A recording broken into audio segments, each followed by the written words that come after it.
que je te sers un peu d'eau. Bien, Monsieur le rapporteur général, Monsieur le président de la délégation aux collectivités territoriales et à la décentralisation, cher Bernard, mes chers collègues, mesdames, messieurs, nous avons souhaité avec le rapporteur général organiser aujourd'hui et demain 2 tables rondes sur les difficultés assurantielles des communes, un sujet qui les affecte fortement et un nombre toujours plus important d'entre elles. Il a donc toute notre attention depuis l'an dernier et notre commission y a déjà consacré une mission d'information rapportée par le rapporteur général et qui formulait bien sûr un certain nombre de recommandations. En effet, depuis quelques années, les collectivités doivent faire face à des risques accrus pesant sur les bâtiments publics et le mobilier urbain en raison de la multiplication des aléas climatiques mais aussi des violences urbaines. Sur ce dernier point, nous avons tous en tête le mouvement des Gilets jaunes, mais aussi plus récemment les émeutes de l'été 2023 qui ont généré des dégâts importants sur les biens immobiliers des collectivités. Face à ces épisodes, de nombreux élus dénoncent les difficultés grandissantes qu'ils rencontrent pour assurer leur collectivité.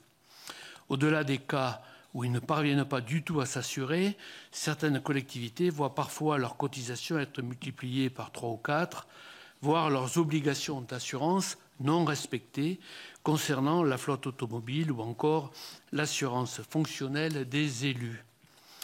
Les travaux de la mission d'information ont montré que les difficultés assurantielles affectent l'ensemble des collectivités, qu'elles soient rurales ou urbaines, qu'elles aient été touchées ou non par des émeutes ou par des phénomènes climatiques violents.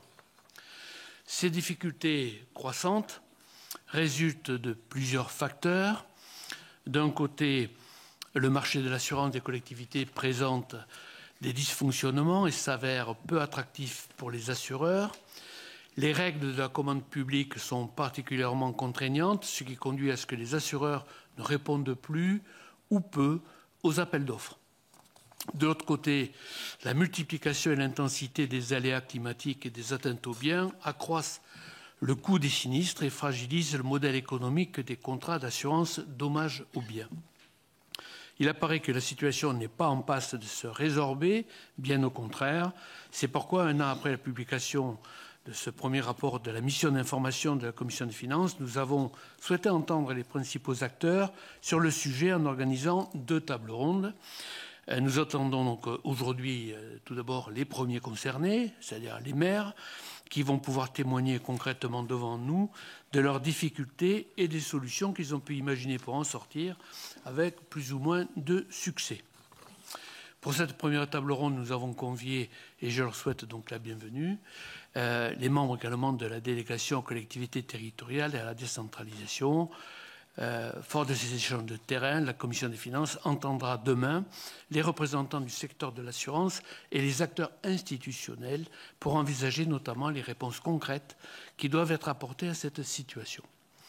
Nous remercions donc de leur présence et les 6 maires qui se sont rendus disponibles, donc c'est jamais facile, cet après-midi, et nous allons leur laisser à chacun la parole. Alors on dit toujours pour 5 minutes, mais bon, voilà. 5 et demi. Le faire de manière concise, on va dire, mais en vous laissant le temps nécessaire tout de même, en vous remerciant encore surtout d'être venu. Donc, Madame Charlotte Goujon, qui est maire du Petit-Quevilly, facile à trouver, puisque c'est la seule femme, donc je l'ai trouvé facilement. Monsieur Vincent Bonny, maire de Rive-de-Gier, Monsieur Didier Lechien, maire de Dinan, Monsieur Stéphane Leyenberger, ou Berger, les deux vous vont. Bon, maire de Saverne, Monsieur Sébastien Olaron, maire de Breil-sur-Rouillard, et puis M. Christophe Renier Dival, maire de Caderousse. Merci encore de votre venue. Alors, dans un souci de représentativité, nous sommes forcés de convier des maires de communes de taille, également peut-être de sensibilités diverses, situées sur l'ensemble du territoire français, qui ont fait face à une variété de difficultés et ont adopté différentes stratégies donc, pour y faire face. Nous allons vous entendre sur ce point. Je vous rappelle que cette audition est ouverte à la presse et fait l'objet d'une captation vidéo retransmise en direct sur le site du Sénat. Voilà. Alors peut-être je vais donner la parole en préalable. Oui, peut-être quand même un mot d'introduction, peut-être complémentaire, Monsieur le rapporteur général, et puis Monsieur le Président, et puis on vous donne la parole. Oui. Oui, merci, Monsieur le Président. À mon tour, et effectivement aux côtés du président de la délégation des collectivités, Bernard Delcros, de vous souhaiter la bienvenue dans votre maison, puisque vous êtes ici effectivement au Sénat, et que nous représentons les territoires, mais plus encore les communes. Merci de vous être rendu disponible. Vous aviez certes peu de temps, mais je pense que le sujet pour lequel on a souhaité vous entendre aujourd'hui vous occupe et vous préoccupe, et même peut-être davantage parfois depuis un certain temps. Donc vous venez ici témoigner pour nous apporter un éclairage sur un sujet particulièrement sensible pour un certain nombre de nos collectivités. Le président Rénal vient de le dire. Nous avons identifié il y a un peu plus d'un an la problématique, même je dirais c'était dès la rentrée de septembre 2023, et nous avions annoncé que dès après le projet de loi de finances pour 2024, nous entreprendrions des travaux, ce que nous avons fait.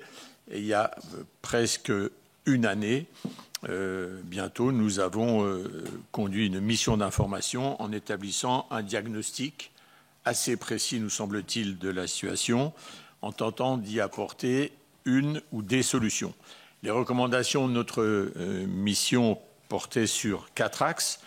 1, garantir la concurrence du marché de l'assurance. 2, encourager la prévention et la maîtrise du patrimoine par nos collectivités.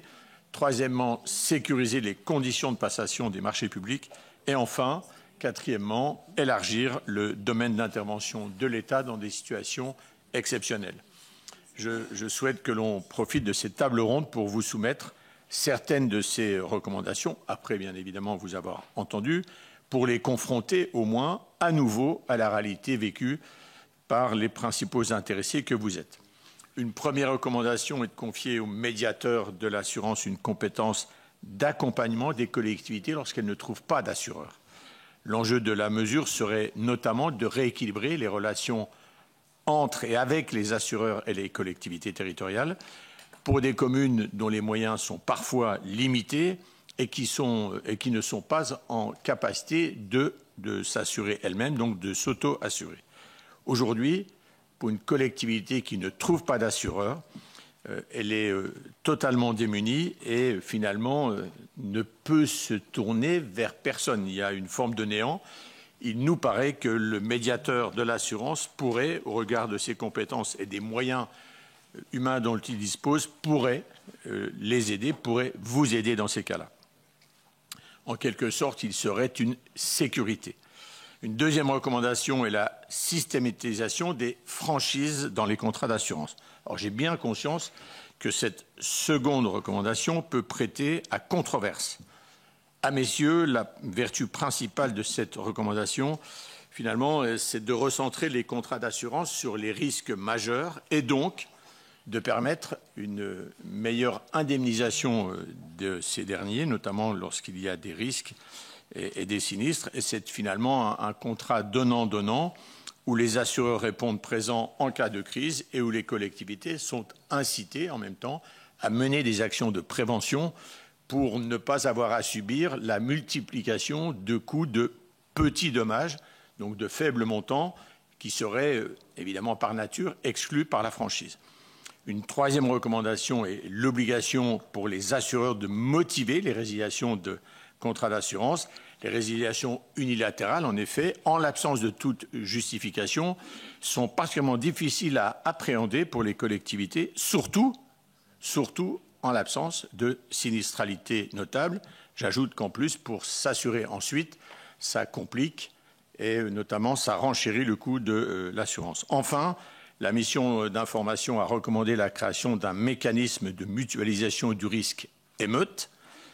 C'était pas le seul sujet, je vois bien qui est autour de la table, mais sur le modèle du régime des catastrophes naturelles, en cas de dégradation massive du mobilier urbain, des bâtiments, l'État prendrait un arrêté de reconnaissance d'émeute déclenchant une indemnisation partagée entre l'assureur et le réassureur. Le système pourrait être financé par une surprime sur les contrats d'assurance dommages aux biens conclus par les collectivités. Et pour terminer, je veux d'abord vous remercier pour les témoignages que vous allez nous livrer sur ces propositions. Et je constate notamment, malheureusement, qu'à ce jour, les divers gouvernements qui se sont succédés se sont, de notre point de vue, insuffisamment saisis des conclusions du rapport de la mission sénatoriale. Ces 2 jours de travaux, avec les auditions, vont, je pense, nous aider à agir de manière plus concrète pour répondre à vos attentes, aux attentes de nos collectivités, notamment, en l'occurrence, puisque c'est le cas aujourd'hui, de nos communes. Je vous remercie.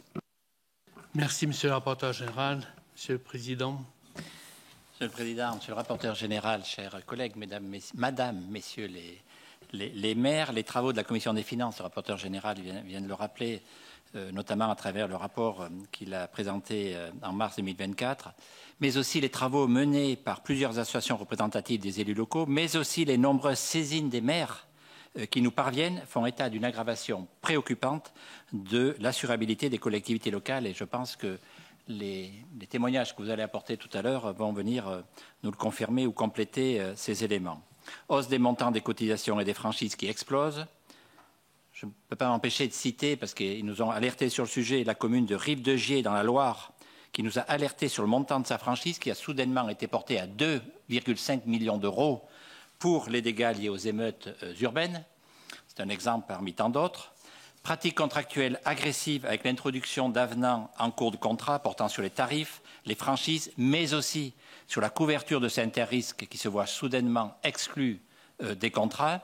Marché public infructueux, c'était l'exception, c'est en passe de devenir la règle.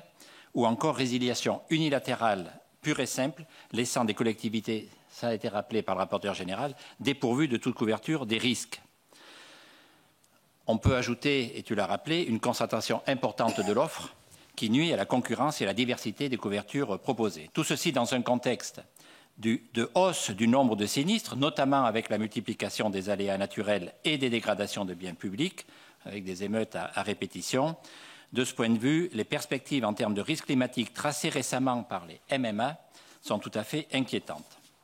Face à ces problématiques, de mieux en mieux documentées d'ailleurs, l'attente des collectivités est grande et nous devons impérativement leur apporter des réponses.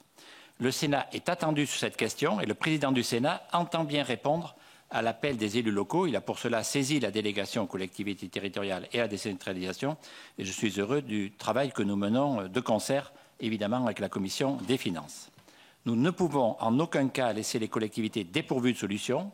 Je pense en particulier, ce ne sont pas les seuls concernés, mais les plus petites, les communes de moins de 5 000 habitants, qui n'ont pas souvent de services juridiques pour faire face à ces situations. Et il faut bien entendu prendre en compte aussi les contraintes économiques des assureurs dans nos recherches de solutions si on veut qu'elles soient pérennes. Alors le constat étant posé et partagé, comment agir concrètement? Il y a les recommandations faites par le rapport de Jean-François Husson, il les a rappelées. Quel rôle peut jouer l'État aux côtés des compagnies d'assurance pour sécuriser les collectivités? Les procédures actuelles de marché public pour les contrats d'assurance sont-elles toujours bien adaptées à la situation au moment où les marchés sont souvent infructueux? Est-il possible, au regard du droit européen, de durcir les conditions de résiliation unilatérale des contrats d'assurance, d'en modifier les délais? Est-il possible, en cas de résiliation unilatérale, de garantir la possibilité pour une collectivité de poursuivre le marché pour la durée nécessaire à la passation d'un nouveau marché, pour éviter que les collectivités se trouvent dépourvues de contrats?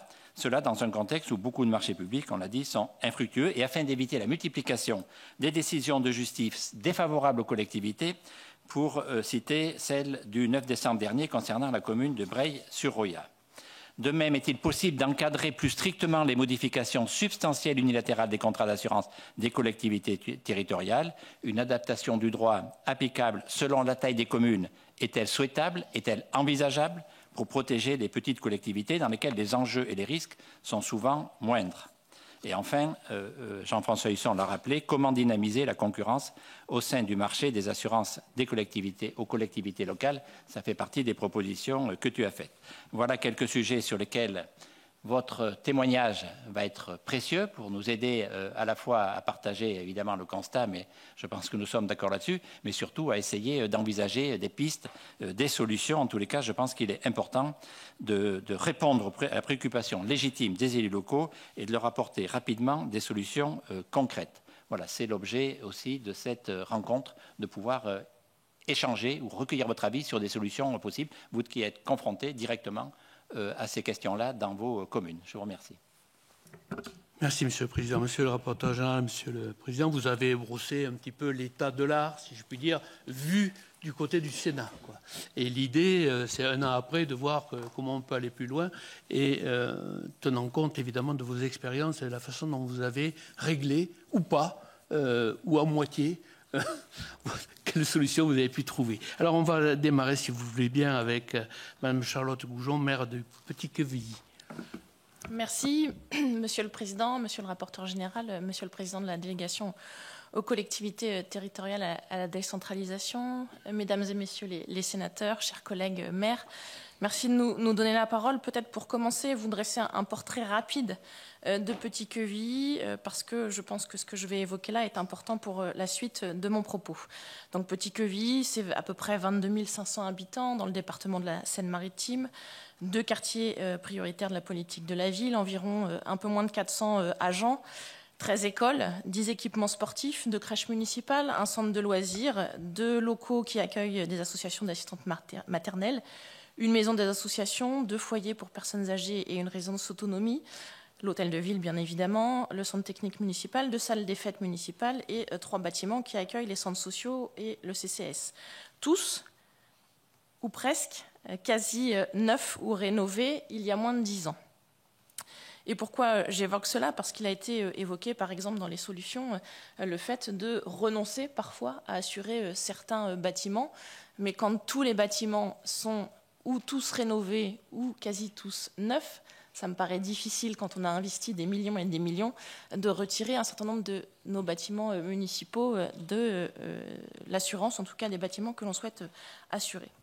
Pour évoquer avec vous la situation et la mésaventure de Petit-Quevilly, au 1er janvier 2023, à la suite de 3 appels d'offres infructueux, nous avons fait appel à un courtier en assurance pour pouvoir obtenir un assureur. Une prime annuelle de 110 000 € avec cet assureur, une couverture incendie accidentel de 19 millions d'euros, couverture incendie en cas de mouvements sociaux de 100 000 € et une franchise de 100 000 €.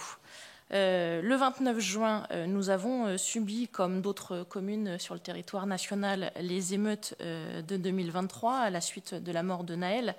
Et une de nos écoles a été visée par les émeutiers et cette école maternelle, donc la partie cantine, restauration et salle de jeu a été atteinte et en partie incendiée. Nous avons immédiatement déclaré le sinistre à notre assureur et c'était le premier sinistre que nous déclarions à cet assureur que nous avions donc depuis le 1er janvier 2023. Une première expertise nous arrive assez rapidement qui fait état d'un montant de travaux de nettoyage, notamment puisqu'il y avait de l'amiante dans les sols de cet espace, de ce bâtiment. Donc première expertise à 136 000 €. Et le 7 août, en plein cœur de l'été, nous recevons un courrier de l'assureur de résiliation du contrat à effectivité au 7 septembre 2023. Courrier le 7 août.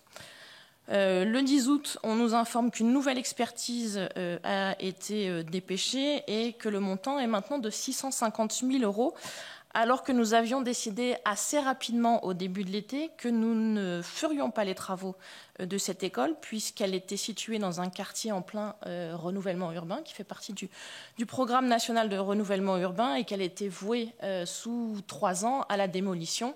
Nous avions la capacité d'accueillir les élèves de cette école maternelle dans un autre établissement et donc nous avions fait le choix très très vite de ne pas reconstruire cet établissement scolaire. Fin octobre, on nous informe une nouvelle fois d'une nouvelle expertise, cette fois-ci d'un montant de 906 000 €, À chaque fois, il a été très difficile de pouvoir obtenir les rapports d'expertise puisqu'ils appartiennent à l'assureur. Finalement, en plein cœur de l'été, recevant ce courrier, j'ai communiqué sur les réseaux sociaux devant ma surprise, et c'est faible d'utiliser ce mot.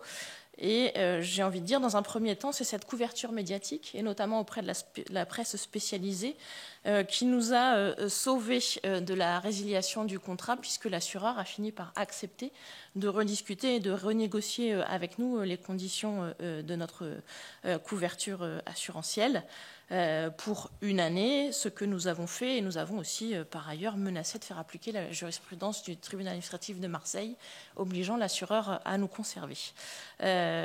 Donc au bout de cette année d'assurance renouvelée, nous avons à nouveau lancé un appel d'offres qui a été une première fois infructueux, et donc nous avons, avec le conseil de notre AMO, finalement fait directement appel à un courtier en assurance, et donc nous avons à nouveau une assurance avec une prime augmentée. J'ai évoqué tout à l'heure la prime de 110 000 € annuels. On est passé à 237 442 € de prime annuelle.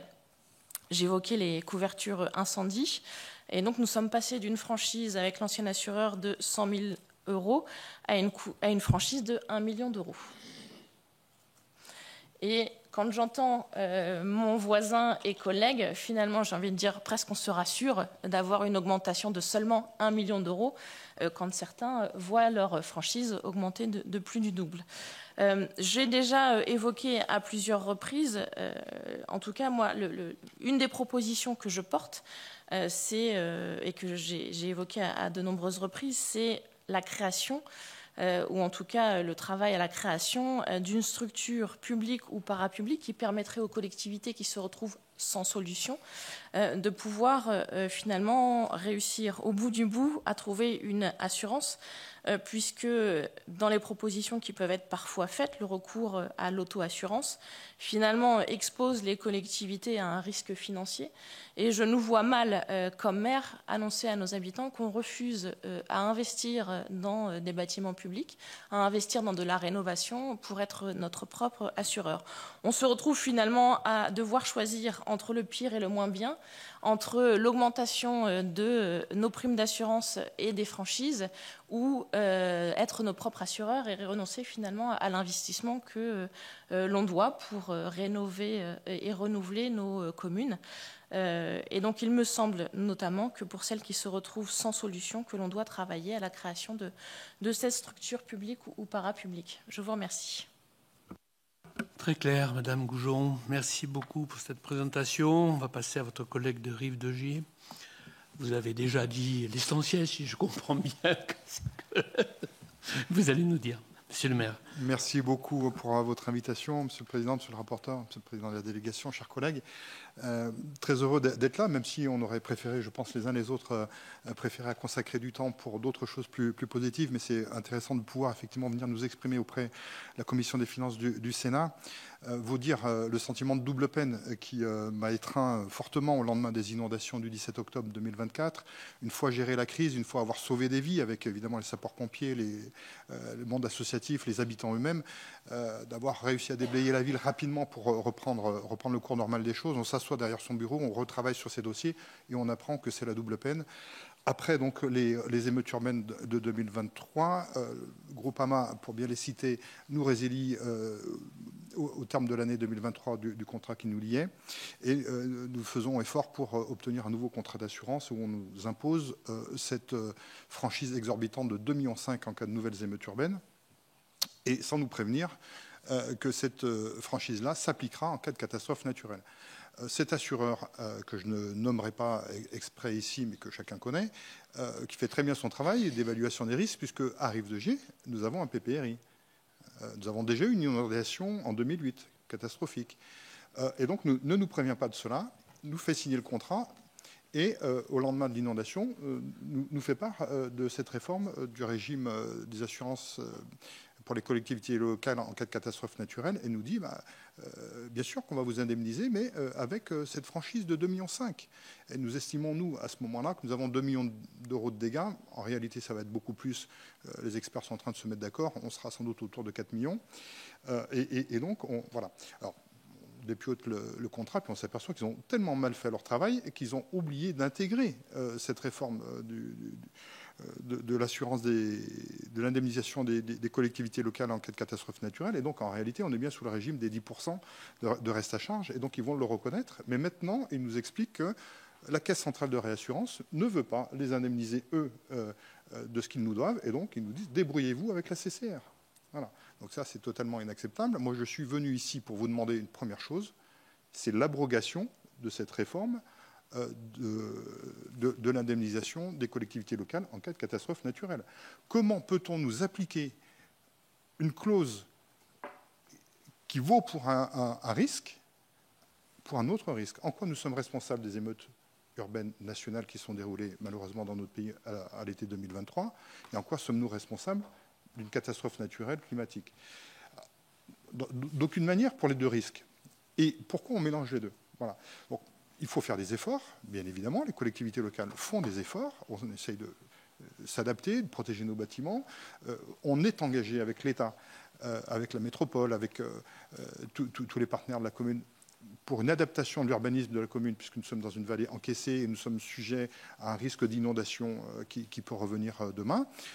Donc il faut faire effort pour aller très vite. OK, on est engagé là-dedans, mais on ne peut pas subir cette double peine et on ne peut pas nous demander de faire des efforts et puis nous laisser sans possibilité de couverture assurantielle. Donc, première chose, c'est l'abrogation de ce décret et donc le retour à un régime d'indemnisation des collectivités locales en cas de catastrophe naturelle qui soit acceptable, qu'on soit responsabilisé, oui, bien sûr, qu'on fasse des efforts, oui, bien sûr, mais on doit derrière avoir accès à une couverture assurantielle digne de ce nom. Alors, si ce n'est pas 10%, si c'est 10,5%, si c'est 11%, si c'est 12%, on peut en discuter, mais en tout cas, il faut absolument qu'on ait cette possibilité d'assurance correcte. Et puis, alors moi je partage complètement le propos de ma collègue, je pense que si le marché ne fait pas son affaire et n'est pas capable d'apporter une réponse aux collectivités locales, alors il faut s'interroger sur comment on peut moduler, réglementer. Est-ce qu'il faut une structure publique d'assurance dédiée aux collectivités? Moi j'y suis absolument pas fermé. En tout cas, la proposition de monsieur le rapporteur liée à la recommandation numéro 13 du rapport de l'année dernière d'un médiateur pour aider, ça peut être aussi un premier pas. Par contre, je pense que ce n'est pas simplement une médiation, ça doit être une obligation. Hein, d'accord. Comme pour le particulier qui cherche à assurer son véhicule.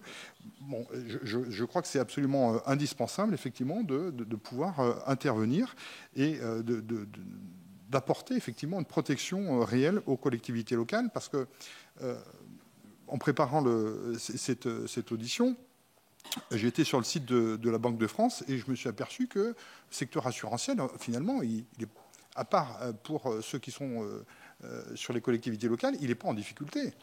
À fin septembre 2024, l'encours des placements financiers des assureurs et fonds de pension atteint 2731 milliards d'euros, en hausse de 64 milliards d'euros par rapport au trimestre précédent. 17 jours avant l'inondation qui frappe l'Ardèche, la Loire, etc., on apprend cette hausse faramineuse des moyens financiers à disposition des organismes qui sont là pour nous assurer. Alors la segmentation du marché des assurances pose problème. Et donc je pense que c'est là où il faut qu'on puisse intervenir. Pourquoi je dis ça? Parce que les collectivités, elles jouent un rôle, y compris par rapport à ces chiffres que je cite. Cet argent, il vient d'où? Il vient des cotisations des particuliers, des commerçants, des artisans, des chefs d'entreprise qui sont sur nos communes et qui ont besoin des services publics de nos communes, qui sont protégés par nos polices municipales. Ça nous coûte de plus en plus cher avec le retrait de la police nationale. Moi, je peux en parler, puisque la première chose que je demande, c'est le retour du commissariat de police nationale dans ma commune. On ne l'aura pas, hein, vu la situation des finances nationales, on ne l'aura pas. Donc on fait effort, évidemment, localement. Mais ça, c'est des coûts qui n'existent pas il y a 15 ans ou 20 ans et qu'on est obligé de prendre en charge. Donc, les collectivités locales, on assure la protection des biens et des personnes avec nos services de sécurité. Et puis, évidemment, sur le système d'alerte communal d'information par rapport au risque climatique, si on n'est pas là, mais c'est des dégâts bien plus importants pour nos particuliers, pour nos artisans, pour nos commerçants. Le 17 octobre, si on ne déclenche pas notre système d'alerte, on a des dégâts bien plus importants et donc des difficultés pour les assurances de ces particuliers, de ces commerçants, de ces artisans, de ces entreprises. Et donc cet argent des assurances, à un moment donné, s'il est trop segmenté, il y a un problème. On doit pouvoir bénéficier d'un marché de l'assurance qui prend en compte l'intérêt général et qui vienne assurer les collectivités locales. Parce que, je l'ai dit, mais enfin, le système économique dans notre pays, il a besoin de ces collectivités locales. Il a besoin qu'il y ait des routes, qu'il y ait des équipements municipaux pour accueillir les écoliers, la petite enfance, etc., etc. Et donc, on a besoin absolument de pouvoir garantir les biens et la sécurité des personnes. Et pour cela, je crois qu'il faut maintenant dépasser le stade des recommandations, et je me félicite qu'on se tourne vers ça, mais la proposition de loi, c'est aussi un des outils qui est à disposition, et je crois qu'il faut pouvoir intervenir, parce que demain, on sait qu'on est face à un bouleversement climatique, qu'on aura d'autres dégâts considérables, et donc il faut pouvoir permettre la continuité du service public local. On sait que c'est la richesse de notre pays, et donc on est très attentif à ce que cela puisse avancer maintenant rapidement. Je vous remercie. Merci beaucoup, Monsieur Boni. Monsieur Le Chien, maire de Dinan. Monsieur le Président, merci. Monsieur le Président de la délégation territoriale, Monsieur le rapporteur général, Mesdames et Messieurs les sénateurs. Dinan, 14 966 habitants. Nous n'avons connu ni émeute urbaine, ni inondation, mais nous sommes une ville patrimoniale riche de 75 monuments classés ou inscrits au titre des monuments historiques, et qui explique sans doute aussi la réticence des assureurs à nous accompagner. Depuis le 1er janvier 2024, Dinan est assuré par 2 assureurs, l'un japonais, l'autre américain, puisque nous n'avons trouvé aucun assureur français pour couvrir le risque dinanais. Alors pour comprendre tout ça, il faut remonter à 2023, en mars 2023, lorsque notre ancien assureur nous a fait part de son souhait de résilier notre contrat dommage aux biens.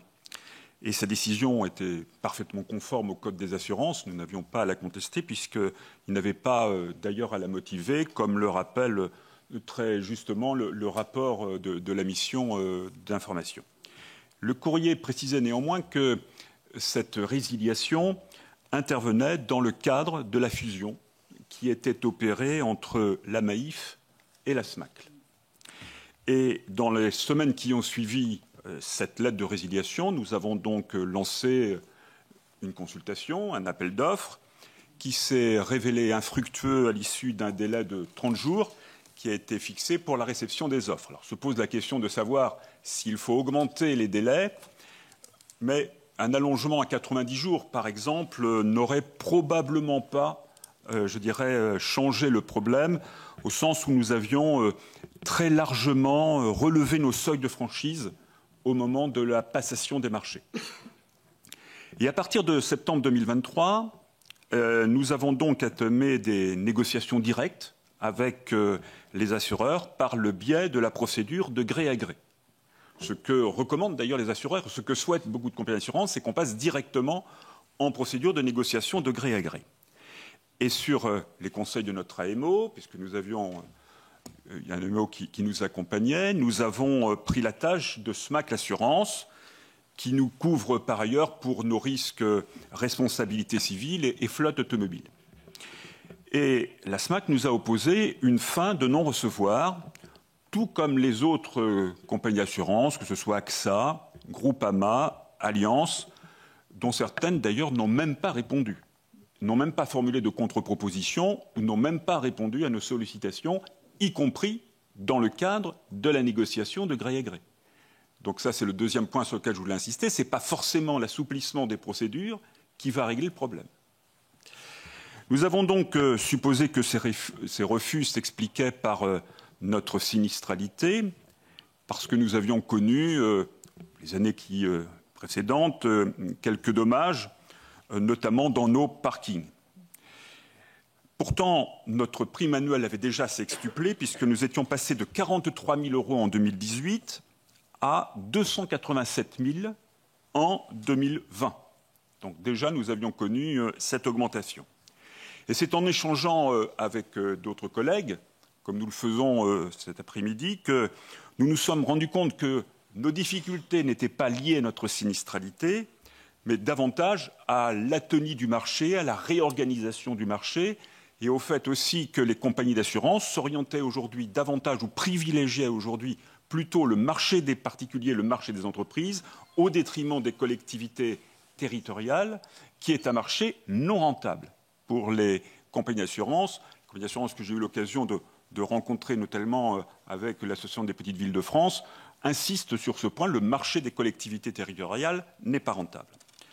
Et les 3 rapports qui ont été publiés l'année dernière, le vôtre, celui de la mission Chrétien d'Agès ainsi que celui de l'autorité de la concurrence, démontrent d'ailleurs cette absence de rentabilité. Le marché souffre d'une situation duopolistique qui grève en fait la concurrence. En novembre 2023, nous avons donc publié avec d'autres maires de l'Association des Petites Villes de France une tribune dans le journal Le Monde afin d'alerter le gouvernement et de l'inciter à agir, car clairement, il n'était pas concevable que des communes ne parviennent pas à protéger des équipements qui sont, comme l'a rappelé ma collègue, complètement indispensables au fonctionnement des services publics, qu'il s'agisse d'une école élémentaire, d'un hôtel de ville, d'une salle des fêtes, d'une maison de santé ou encore d'équipements sportifs. Ce que oublient parfois les compagnies d'assurance quand ils veulent nous comparer à des entreprises, c'est que nous avons aussi des missions de service public qui échappent, je dirais, justement, parfois à la logique, souvent même d'ailleurs à la logique des entreprises. Il n'était pas par ailleurs question pour nous de basculer dans un régime d'auto-assurance. Alors, premièrement, parce que les règles comptables aujourd'hui rendent ce recours compliqué. Deuxièmement, parce que cela aurait eu aussi pour effet de limiter notre autonomie financière en raison de la baisse concomitante de nos capacités de fonctionnement et d'investissement et faisait courir aussi à la collectivité un risque important. Comment provisionner des sommes pour un risque qui n'existait pas au moment où nous devrions inscrire cette somme. Donc en décembre 2023, nous avons donc poursuivi nos recherches en nous rapprochant d'un courtier international qui s'appelle WTW, qui a immédiatement, considérant que le marché français, l'atonie du marché français, qui a immédiatement pris contact avec des assureurs étrangers. 2 d'entre eux se sont alors portés candidats, l'américain BHSI et le japonais MSIG, avec lesquels nous avons contractualisé jusqu'au 31 décembre 2028. On s'est posé la question à la fin de l'année de savoir si nous devions résilier le contrat pour éventuellement rechercher de nouvelles compagnies d'assurance. Mais force est de constater, et d'ailleurs notre courtier nous a fortement déconseillé de le faire, que si nous étions allés dans cette procédure de renégociation, les primes augmentaient et la couverture des risques diminuait. Donc notre situation demeure malgré tout extrêmement précaire, puisque à surface quasiment identique, nous avons 140 000 mètres carrés à peu près de surface à couvrir. Notre prime annuelle, qui était déjà très élevée en 2024, a encore progressé de 5% en 2025. On est aujourd'hui aux alentours de 290 000 € en raison notamment du taux de la surprime CatNat, qui explique cette augmentation. Nos franchises ont elles aussi explosé. Je veux prendre 2 exemples concrets. Notre franchise générale a été multipliée par 50 par rapport à notre précédent contrat, et elle se lève aujourd'hui à 150 000 € contre 3 000 € précédemment. Et c'est aussi le cas de notre couverture dommages au parking, que nous ne déclencherons probablement jamais en raison du montant exorbitant de la franchise, puisqu'elle a été fixée à 1 million €. Voilà, donc autrement dit que pour nos parkings, et en particulier nos parkings souterrains, nous sommes notre propre assureur. Je ne vous cache pas non plus mes inquiétudes pour la suite, puisque nous disposons pourtant d'une connaissance très fine de notre patrimoine immobilier. J'entends les compagnies d'assurance qui invitent les communes, les villes à avoir une connaissance particulière de leur patrimoine et des risques courus par leur patrimoine. Cette connaissance, nous l'avons depuis maintenant plusieurs années. Et nous avons déjà mis tout en œuvre pour limiter ces risques. Je pense aussi que dans la perspective de la révision de la directive européenne de 2014, une réflexion doit être engagée sur la généralisation de la procédure adaptée, dite MAPA, afin de faciliter la passation des marchés, en favorisant le dialogue entre les collectivités, les assureurs, notamment dans la prise en compte des risques et dans la rédaction du cahier des charges avant de faire appel aux compagnies d'assurance, même si, ce que j'ai dit tout à l'heure, je pense que cet assouplissement de la procédure des marchés publics ne permettra pas de tout régler. Ça ne réglera pas notamment les conditions de garantie qui sont aujourd'hui extrêmement restrictives. Je crois que le plus important, et ça a été rappelé pour nous, est de préserver nos capacités de fonctionnement et d'investissement, et que ces difficultés assurantielles que nous rencontrons, qui s'aggravent, malgré, je dirais, les rapports qui ont été publiés, malgré les missions qui ont été mises en place, force est de constater que ces difficultés assurantielles des collectivités locales, qui touchaient d'abord les villes entre 10 et 20 000 habitants, tendent aujourd'hui à toucher des collectivités plus petites. Et que les assurances, les compagnies d'assurance, notamment nationales, se réfugient derrière, je dirais, les risques climatiques, se réfugient derrière les émeutes pour se retirer du marché des collectivités locales. Mais ça pose la question derrière de l'exercice de nos missions de service public, car cela fait courir aux élus que nous sommes et à nos collectivités des risques extrêmement importants et, je dirais, hypothèque aussi, quelque part, le fonctionnement de nos collectivités. Je vous remercie. Merci beaucoup, Monsieur Le Chien. Alors, je me tourne vers le maire de Saverne maintenant, donc, qui n'a pas choisi entre Leyenberger ou Leyenberger. Mais... Tout me va. Il faut de temps en temps un peu de consensus. Ça peut aider, Monsieur le Président. En tout cas, messieurs les sénateurs, chers collègues, je voudrais d'abord remercier très sincèrement le Sénat d'avoir pris à bras-le-corps cette question des assurances de nos collectivités, parce qu'on se sent du coup un peu moins seul face aux lettres de résiliation unilatérale auxquelles on a à faire face les uns avec les autres. Je me reconnais beaucoup dans les propos de mon collègue de Dinan. Saverne est une petite ville moyenne de 12 000 habitants en Alsace, aux portes de la Lorraine, chère à monsieur le rapporteur général, de nos amis lorrains. Et j'ai l'impression qu'effectivement, en entendant certains des collègues, on a beaucoup plus de chance que certains d'entre vous, parce que nous sommes une ville qui n'a connu aucun aléa climatique important depuis de nombreuses décennies. Moi, ça fait 53 ans que je vis à Saverne, je n'ai jamais connu d'aléa climatique particulier. Une ville calme également, qui n'a jamais connu d'émeute. Pour vous dire qu'au moment des Gilets jaunes, le seul événement qui s'est passé, c'est que j'ai eu un coup de fil de quelqu'un qui me demandait des barrières pour bloquer un rond-point. J'ai refusé, il m'a remercié. Je n'ai plus jamais entendu parler de Gilets jaunes. Donc pour dire que la ville est calme. Et nous avons toujours eu également un niveau de sinistralité même favorable aux assureurs qui, eux, gagnent de l'argent. En tout cas, ont gagné de l'argent à Saverne. Et donc, on a été, comme les collègues, très surpris, courant 2023, de recevoir des lettres de résiliation unilatérale bien sûr, de notre assurance dommage aux biens la plus compliquée, mais aussi de notre responsabilité civile et de notre flotte auto. À tel point que j'avais préparé mes agents à aller travailler à pied en disant que s'il n'y a pas d'assurance, ils ne pourraient pas conduire. On a réussi, en faisant des mains et des pieds, à trouver in extremis ce qu'il fallait pour l'ARC et pour la flotte auto, mais sur une courte période de temps. Donc je ne sais pas si, j'espère qu'on arrivera à remettre cela. Mais nous sommes restés plus d'un an sans assurance dommage aux biens sur nos 90 000 m² de bâtiments, dont, comme a dit Dinan, un nombre important de bâtiments patrimoniaux. Je pense notamment à notre château des Rouen, deuxième plus grand château néoclassique de France après Versailles. Beaucoup plus petit quand même, mais le deuxième.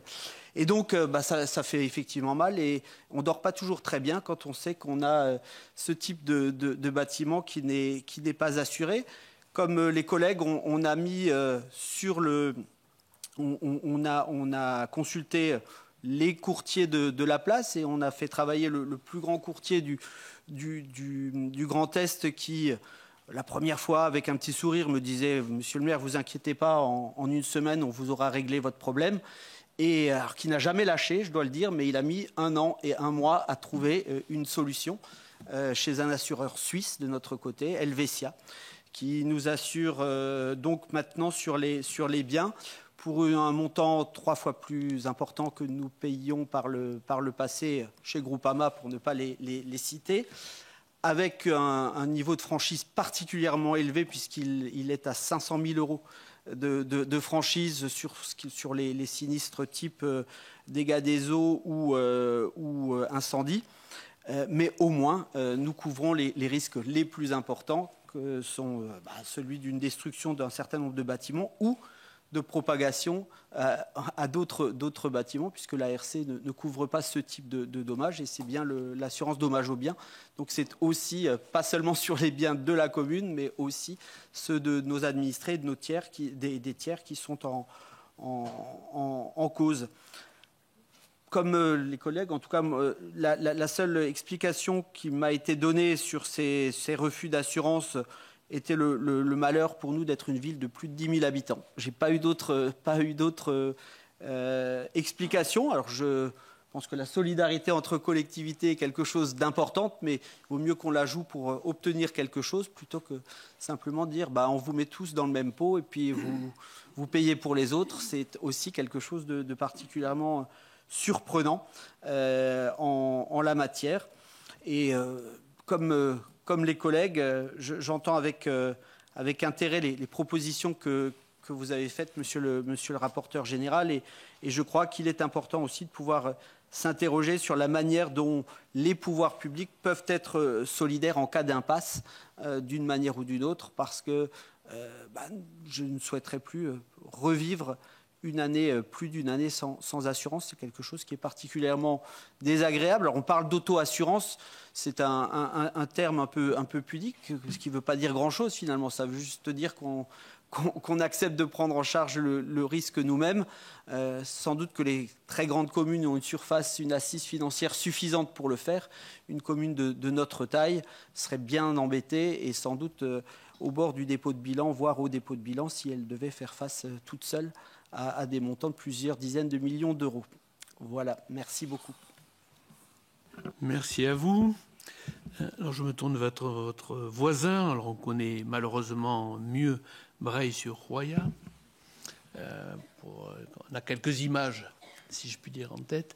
Donc je vous donne la parole peut-être pour nous expliquer où vous en êtes finalement de cette question assurantielle. Merci Monsieur le Président, Monsieur le rapporteur général, Monsieur le Président de la délégation, Mesdames, Messieurs les sénateurs et mes chers collègues maires. La commune de Breil-sur-Roya est une commune de 2400 habitants qui se situe à l'extrémité sud-est de la France, à la frontière avec l'Italie, dans la vallée de la Roya, qui fait partie de ces vallées qui ont été dévastées dans la nuit du 2 au 3 octobre 2020 par la tempête Alex. Lors de cette catastrophe, nos bâtiments communaux, nos infrastructures communales de façon générale ont subi des dégâts très importants, puisque nous avons eu plus de 25 millions d'euros de dégâts sur le patrimoine de la commune, dont plus de 10 millions d'euros sur les biens assurés. Assurés à l'époque en tout cas. Sur cette indemnisation consécutive à la tempête Alex, les négociations ont été très longues et elles ont en partie abouti en 2024, puisque nous avons perçu pour le volet inondation et coulée de boue une indemnité d'assurance de 6 millions d'euros. L'autre dossier qui a été ouvert pour la tempête Alex pour les mouvements de terrain fait toujours l'objet d'un refus de nous indemniser de la part de l'assureur, qui va probablement être tranché devant le tribunal administratif. En mai 2024, nous avons donc perçu cette indemnité conséquente de 6 millions d'euros. Et dans les quelques semaines qui ont suivi, l'assurance nous a adressé un courrier pour résilier l'intégralité de nos contrats au 31 décembre 2024, donc courrier que nous avons reçu en juin. L'argument qui était évoqué à ce moment-là par la SMACL était un argument purement juridique. Il nous disait qu'en fait notre contrat était obsolète parce que c'est un contrat qui est reconductible tacitement, alors que le code de la commande publique impose qu'un marché public ait une date de début et une date de fin, et que donc il résiliait notre contrat uniquement pour pouvoir repartir sur de bonnes bases avec un nouveau contrat. On avait quelques doutes à ce moment-là de la bonne foi de notre assureur, et ces doutes étaient justifiés puisque peu de temps après, nous avons lancé évidemment une consultation, et notre assureur historique a refusé de nous faire une offre, et en réalité aucun autre assureur n'a accepté de nous faire la moindre offre. Donc l'appel d'offres était infructueux. Nous avons ensuite contacté en direct les différents assureurs qui sont susceptibles d'assurer les collectivités et comme pour mes collègues, soit elles n'ont pas répondu, soit elles ont répondu de façon négative en refusant donc de nous assurer. J'ai alors, vers le mois de novembre, commencé à alerter médiatiquement, et ça a été plutôt bien relayé à l'époque, sur notre situation et sur le risque d'arriver à la fin de l'année sans solution. Et ça n'a rien donné. Nous avons donc, en désespoir de cause, lancé 2 initiatives parallèles. La première, c'est que nous avons saisi le bureau central de tarification, qui est chargé de trouver des solutions habituellement pour les privés, les particuliers ou les entreprises. Et nous avons en parallèle saisi le tribunal administratif dans le cadre d'un référé mesure utile pour demander donc à la SMAC de prolonger pour 1 an supplémentaire notre contrat pour nous laisser le temps de trouver un autre assureur de façon plus pérenne. Nous avons été déboutés le 31 décembre par le tribunal administratif, étant entendu que quelques jours avant, la SMAC, qui avait probablement peur de perdre au tribunal, a cédé sur la responsabilité civile et sur la protection fonctionnelle en acceptant de nous prolonger ces contrats pour 1 an. Il ne restait donc au juge qu'à trancher sur les dommages aux biens et il nous a déboutés. Et donc j'arrive en mairie le 1er janvier sans avoir d'assurance. J'ai eu une information du bureau central de tarification nous disant on va vous proposer un contrat d'assurance pour vous couvrir pour les 15 premiers jours de l'année, mais à ce stade, je n'avais rien reçu à signer. Et donc, je me suis dit, finalement, tout ce que je peux faire, c'est espérer qu'il n'y ait pas de catastrophe naturelle. Puis, je me suis dit, plutôt que de l'espérer, je vais peut-être essayer de l'interdire. Et donc, j'ai pris un arrêté municipal qui a fait un petit peu parler, dans lequel j'ai interdit sur la commune de Breil les catastrophes naturelles et tout type de sinistres susceptibles de toucher nos bâtiments municipaux. L'objectif, c'était évidemment d'alerter l'opinion publique, les décideurs politiques sur la difficulté que vivent nos communes et auxquelles vous faites écho aujourd'hui, et je vous en remercie. Et évidemment, cet arrêté, même si nous n'avons pas été touchés par de catastrophes, n'a pas tellement produit d'effet. Et nous attendions beaucoup de ce qui était finalement notre dernière solution, c'est-à-dire le bureau central de tarification. Il m'a finalement adressé le 14 janvier un contrat d'assurance où je payais 5 400 € pour 15 jours, alors que je payais avant 15 000 € pour l'année. Donc le 14 janvier pour être assuré du 1er au 15. J'ai signé ce contrat en me disant que c'était un peu bizarre de façon rétroactive d'être assuré. Je l'ai fait quand même pour jouer le jeu et espérer une solution plus pérenne. Et le 15 janvier, le bureau central de tarification s'est de nouveau réuni. Et cette fois, il a obligé 5 assureurs à se rassembler pour se partager chacun à 20% le risque de la commune de Breil pour 1 année. Et donc nous avons obtenu un contrat d'assurance auprès de Groupama, mais en fait c'est 4 autres assureurs qui sont derrière et qui partagent le risque avec Groupama. Mais les conditions évidemment sont très défavorables puisque nous avons une cotisation d'assurance annuelle qui passe donc de 15 000 à 100 000 €, enfin annuel moins 15 jours du coup, hein, donc il faut rajouter les 5 400 €, donc multiplié par 7 environ. Nous avons des franchises qui sont beaucoup plus hautes qu'avant, puisqu'avant nous avions 10% de franchise. Aujourd'hui, nous avons toujours 10% de franchise, mais avec un minimum de 500 000 €. Et pour la catastrophe naturelle notamment, pour les incendies, c'est 100 000 €. Et puis, il y a beaucoup de risques contre lesquels nous ne sommes plus couverts, et notamment les dégradations, les vols, les émeutes, les dégâts des eaux, les dommages électriques. Donc en réalité, on s'est posé la question avec mon équipe municipale de savoir s'il valait mieux ne plus s'assurer, s'auto-assurer, ou accepter d'être assuré dans ces conditions-là. Et le souvenir de la tempête Alex étant quand même encore très présent, on a fait le choix de souscrire à cette offre, même si nous sommes bien conscients que finalement nous payons extrêmement cher pour n'être assuré en réalité que pour la prochaine tempête Alex, pour faire simple, ou en tout cas uniquement en cas de catastrophe d'ampleur. Parce que quand on regarde les conditions de ce contrat et qu'on regarde ce qui s'est passé sur les 20 dernières années, en réalité avec ces conditions-là, nous n'aurions jamais été indemnisés pour aucun autre sinistre que la tempête Alex. Donc, nous avons cette solution qui est une solution provisoire jusqu'au 31 décembre, qui ne nous satisfait pas. Nous allons donc relancer assez rapidement les procédures de mise en concurrence pour espérer trouver un assureur de façon plus pérenne. Mais effectivement, je ne peux pas m'empêcher de penser qu'on est sur un système aujourd'hui de l'assurance aux collectivités qui est à bout de souffle, dans lequel il y a déjà très peu d'assurances en temps normal et que ces assureurs ont tendance à se désengager. Et donc le risque, c'est qu'effectivement, dans quelques années, ce qui reste encore relativement minoritaire devienne un phénomène qui touche une grande majorité de nos communes en France. Sur les solutions, il y en a sans doute beaucoup qui sont envisageables. Moi, j'aurais tendance à dire qu'il faudrait peut-être basculer dans un nouveau système dans lequel le privé assure le privé et le public assure le public, et imaginer peut-être un système mutualiste dans lequel nos collectivités locales mettent dans un pot commun, au lieu de payer des cotisations à des assureurs privés, pour partager le risque à l'échelle du territoire national. Ça me semblerait peut-être une solution qui serait de nature à nous assurer au moins sur les principaux risques. Ça ferait ça en moins d'ailleurs pour la Caisse centrale de réassurance à financer comme réassurance auprès des assurances privées. Et personnellement, je ne verrais pas de grands inconvénients à ce que si ce fonds devait être abondé par des financements supplémentaires, ça se fasse en taxant les bénéfices des assurances, puisque si finalement on en est à trouver ce type de solution, c'est parce que nos assurances privées n'ont pas tout à fait joué leur mission de service public en couvrant nos biens qui sont finalement les biens de tous les citoyens, le patrimoine de la nation, et qui doit être protégé. Je vous remercie.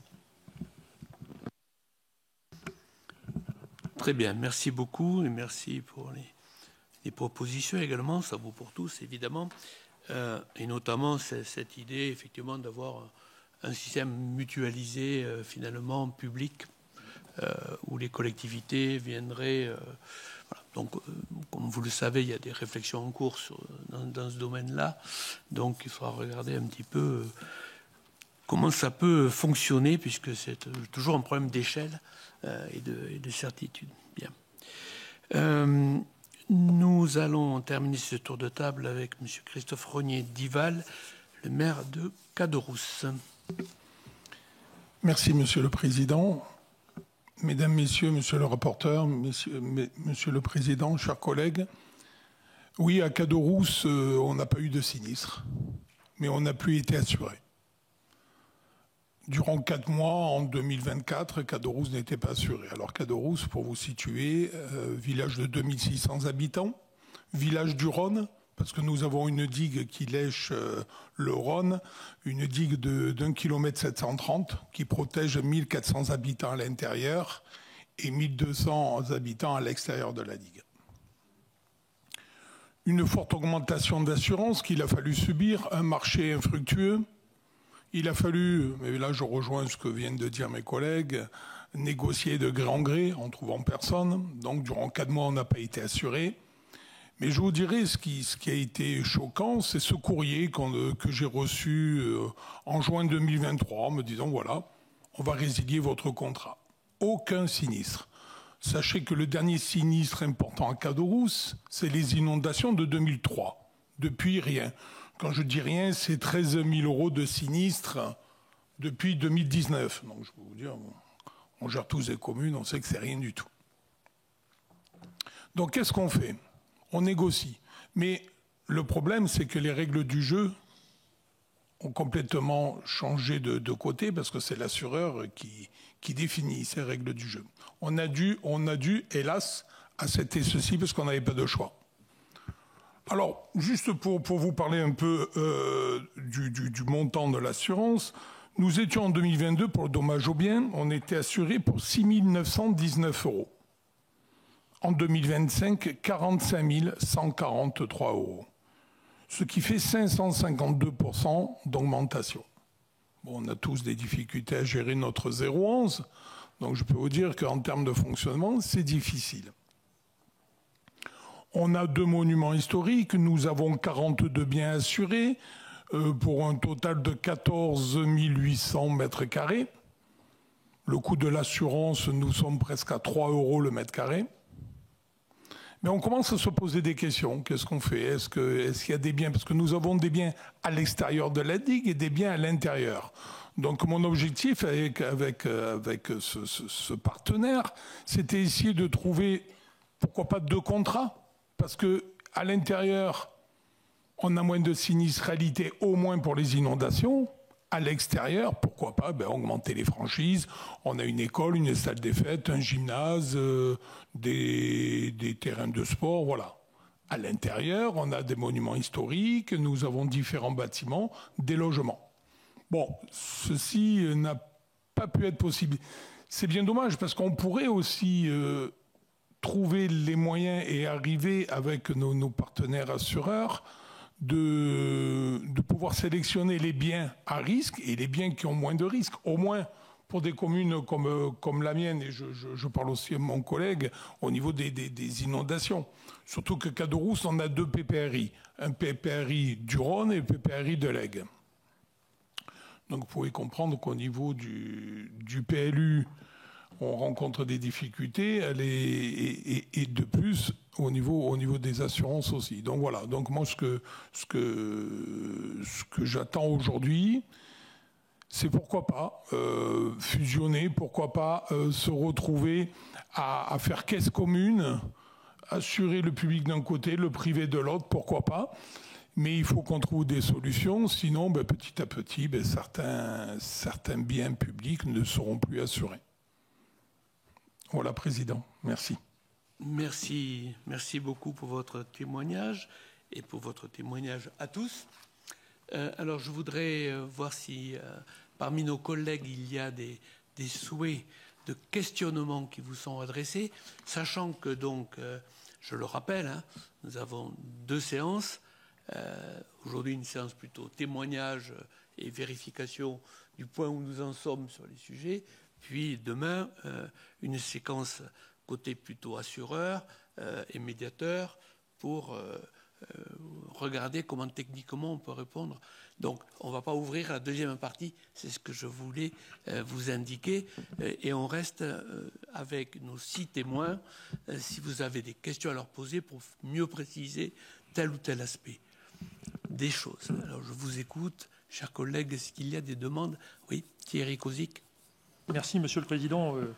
Merci à nos 6 intervenants pour leurs propos liminaires. Simplement, j'avais deux petites questions.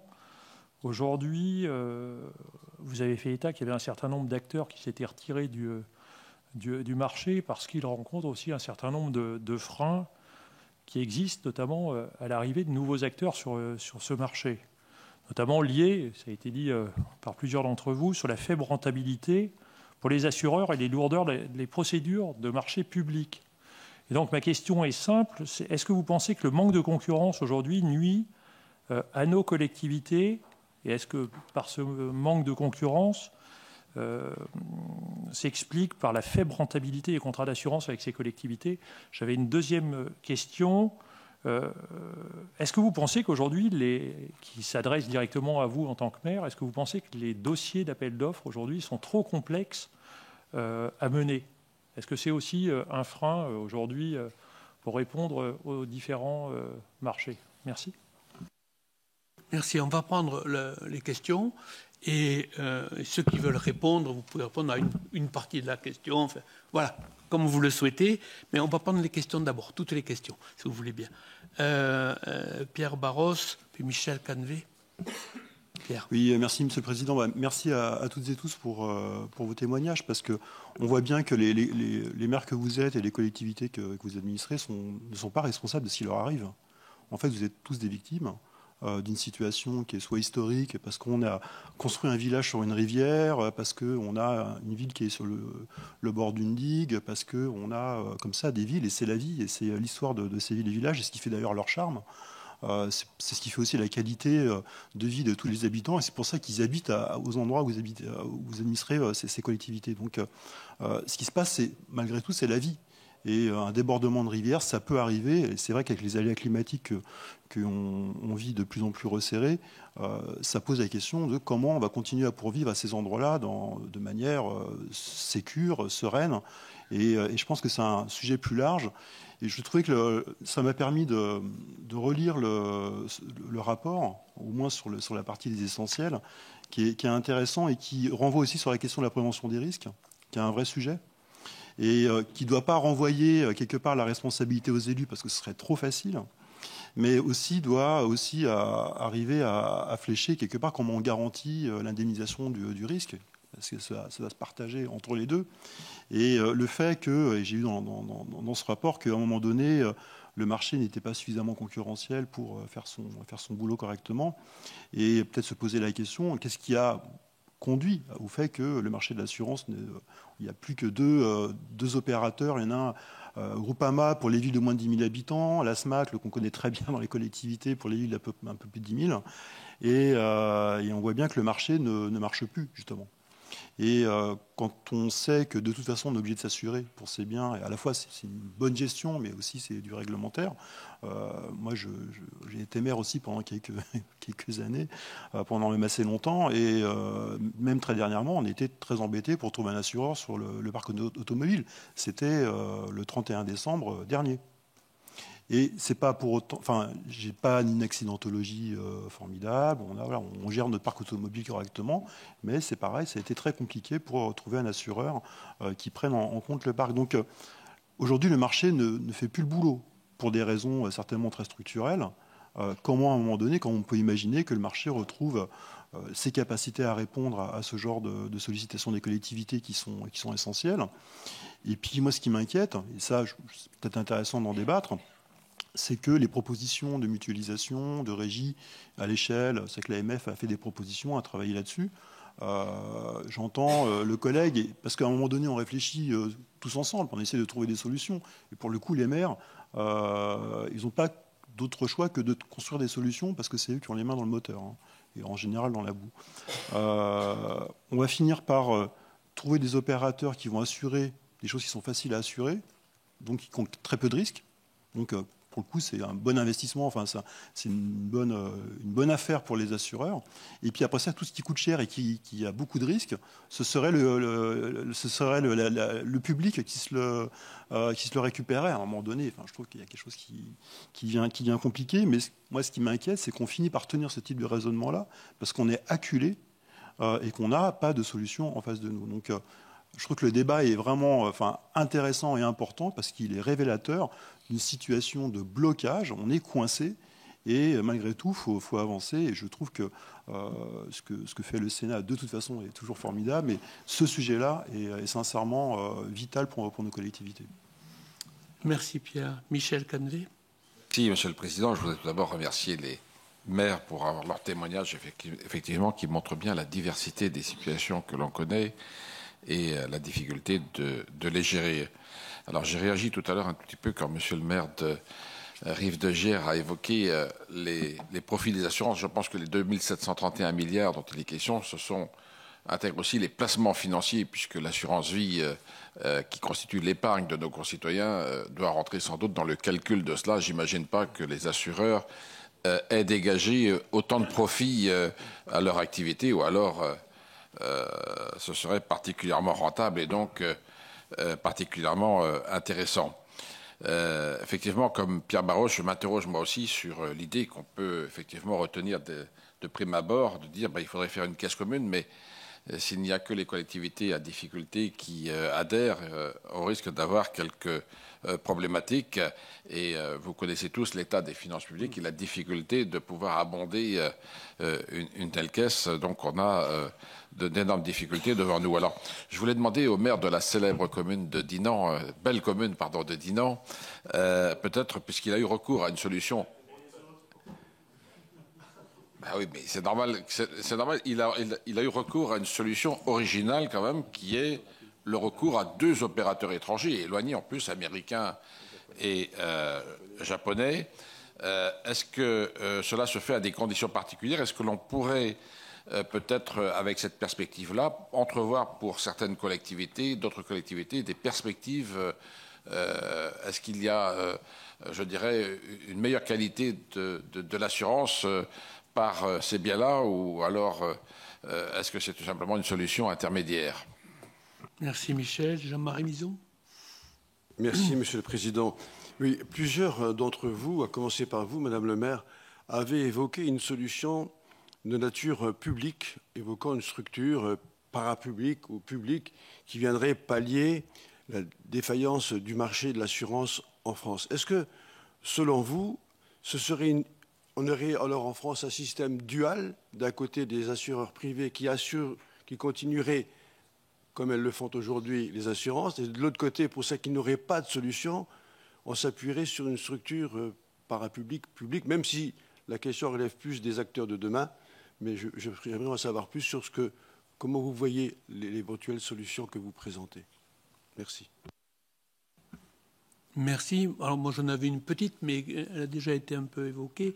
J'y reviens sur les solutions étrangères. Parce que ça m'a étonné, ça. Voilà, je l'avais pas en tête, moi, du tout. Mais, je pouvais l'imaginer d'ailleurs plus sur des territoires en proximité. Je pouvais l'imaginer, voilà, quand on est alsacien, côté suisse, vous pouvez imaginer des choses comme ça. Bon, ok. Je ne l'imaginais pas Dinan, vous voyez, Japon. Ça, j'avais un peu de mal à le voir. Et américain dans les offres. Voilà. Mais, donc, ça existe vraiment et vous êtes démarché ou pas démarché ou est-ce que vous faites directement. Enfin, voilà. J'ignorais complètement ce point. Donc, je reviens pour vous réinterroger pour savoir si tout le monde a bien fait à un moment donné cette tentative ou pas, si elle était connue, si, je ne sais pas, l'AMF, par exemple, dans ses recommandations le propose, enfin, j'en sais rien. Voilà, donc j'avais ce type d'interrogation sur le rapporteur général et avant peut-être... Oui. Oui, merci, Président. Oui, moi j'ai deux réflexions, deux questions aussi. Bon, on a beaucoup parlé de mutualisation, de structures publiques, etc. On refait la SMAC. C'était ça, la SMAC, à l'origine. Hein?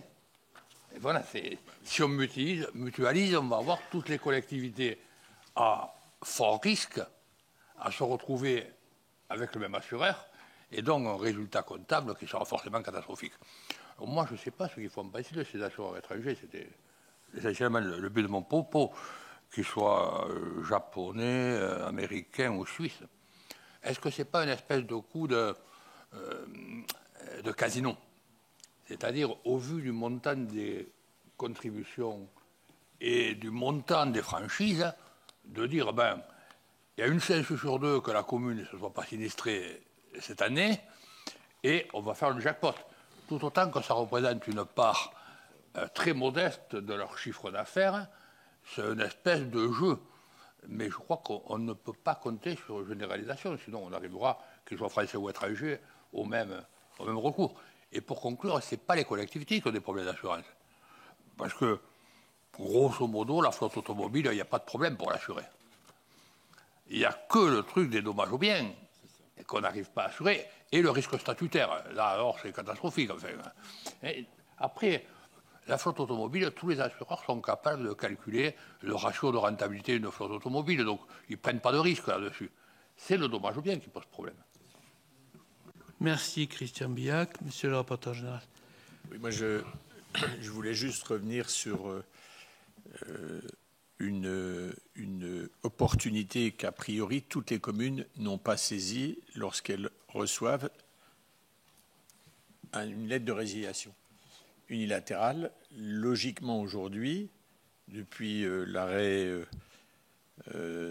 Conseil d'État pour la ville de Marseille, vous avez la possibilité, finalement, l'assureur, si vous ne trouvez pas de solution à l'issue, à la fin de la date d'effet de la résiliation, l'assureur doit vous garder pendant 6 mois.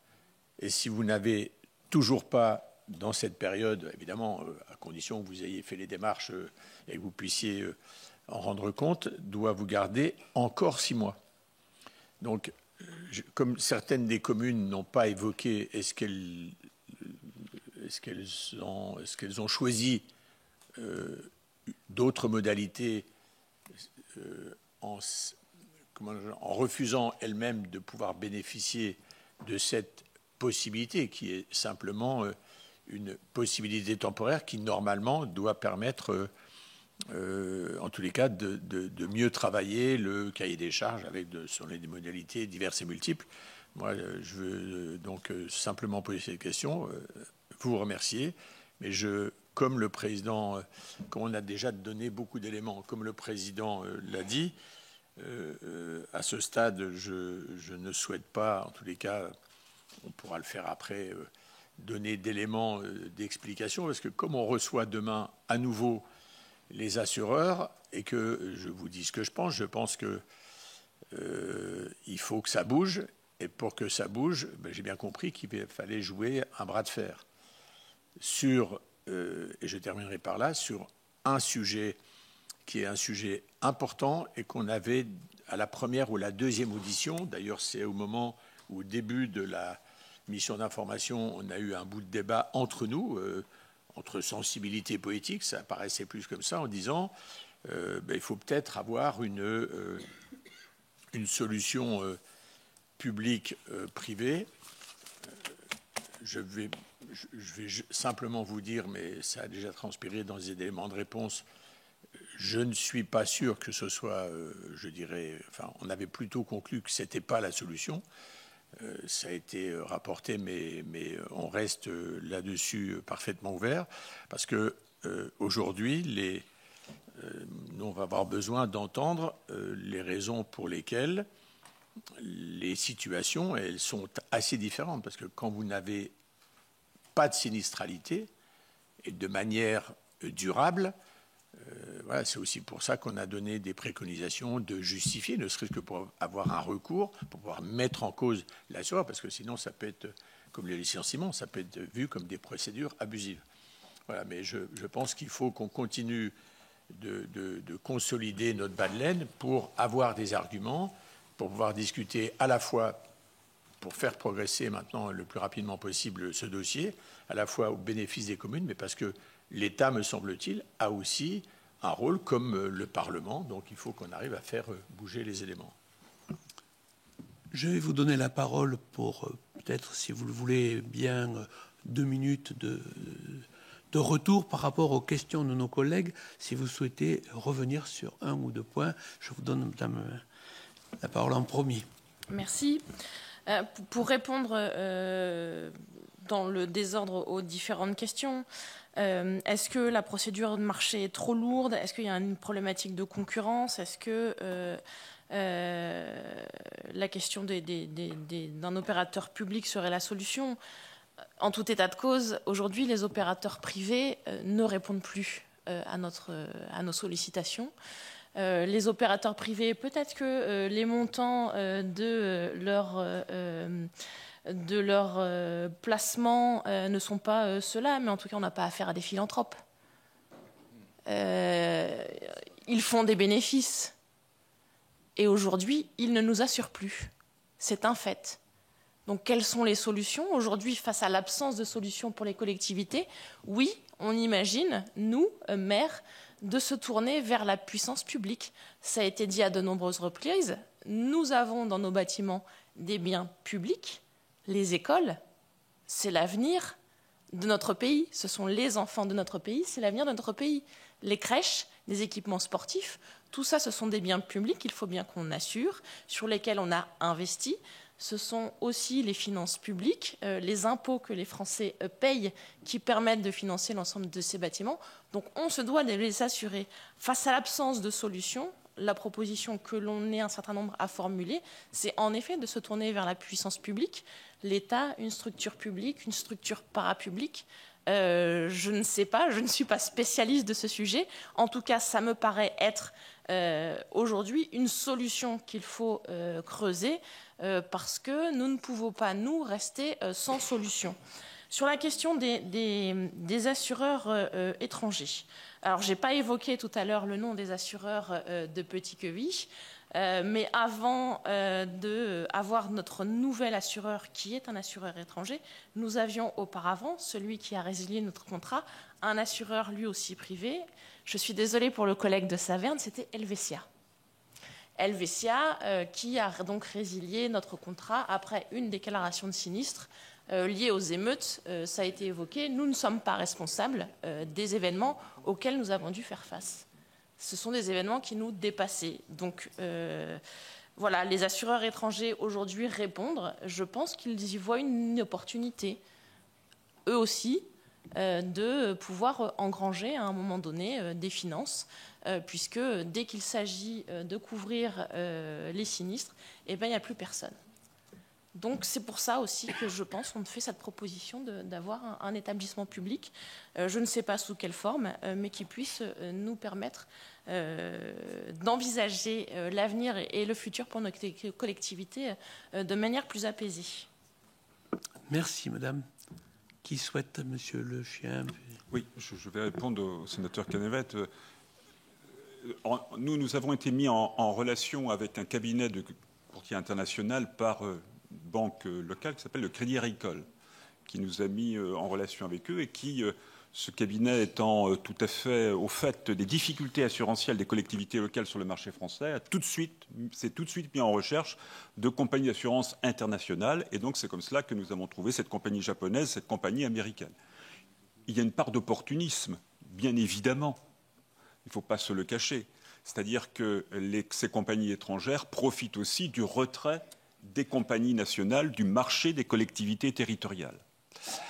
Pourquoi les compagnies d'assurance, mais elles le rediront, se retirent du marché des collectivités territoriales? Tout simplement parce que ça représente une petite part de leur portefeuille et que le risque pour elles est important.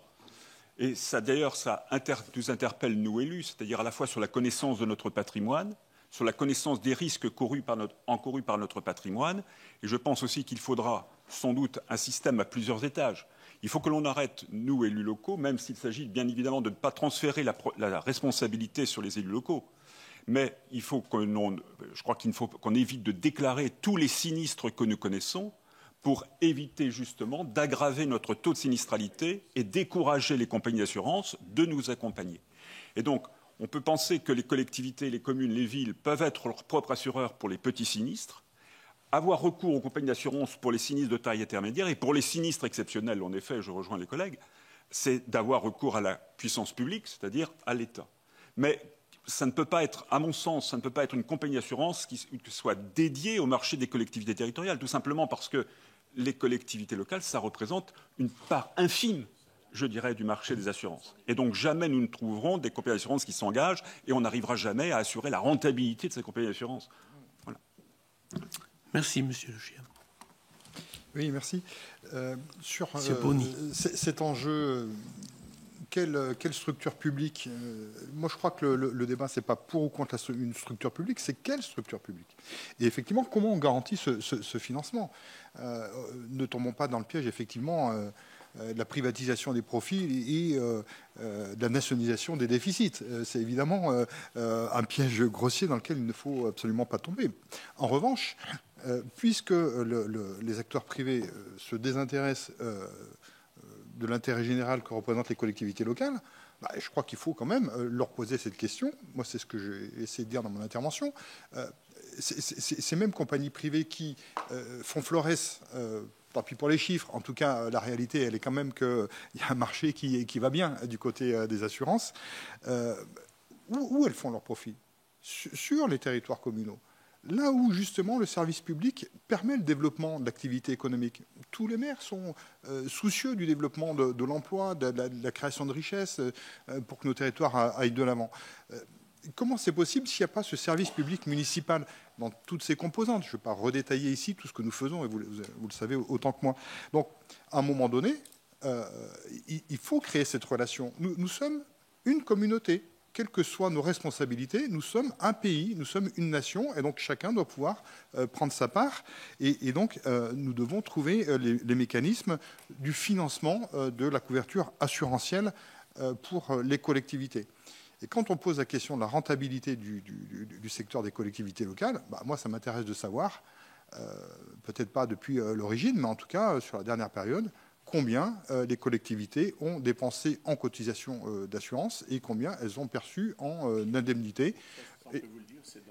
Alors, bon, je n'ai peut-être pas lu assez en détail l'ensemble des chiffres, mais on voit bien qu'il y a là matière à réflexion. Et donc, on a besoin, effectivement, de se poser la question de comment une structure publique peut être efficace, peut être utile pour pouvoir assurer donc la stabilité des collectivités, parce que oui, bon courage pour les collègues qui nous succéderont s'il n'y a plus de couverture assurantielle pour rendre le service public qu'on doit à nos populations.